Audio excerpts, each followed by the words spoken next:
রাসূলুল্লাহ, আমি প্রায়ই স্বপ্নে দেখি যে আমার ঘরের একটি পিলার ভেঙে গিয়েছে এবং আমি অন্ধ সন্তান প্রসব করেছি।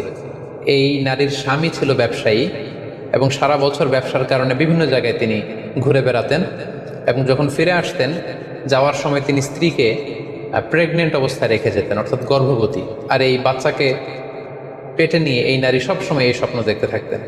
তো রাসূল সাল্লাল্লাহু আলাইহি ওয়াসাল্লাম স্বপ্নের ব্যাখ্যা বললেন, তুমি চিন্তা করো না, তোমার স্বামী সহি সালামতে ফিরে আসবে এবং তুমি সুন্দর সন্তান প্রসব করবে, ভালো সন্তান।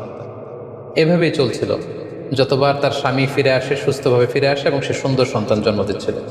হঠাৎ একবার সে নারী আল্লাহ রাসূল সাল্লাল্লাহু আলাইহি ওয়াসাল্লামের বাসায় এসে দেখলেন যে আল্লাহ রাসূল সাল্লাল্লাহু আলাইহি ওয়াসাল্লাম ঘরে নেই। আম্মাজান আয়েশাকে তিনি বললেন যে আমি সবসময় এরকম স্বপ্ন দেখি।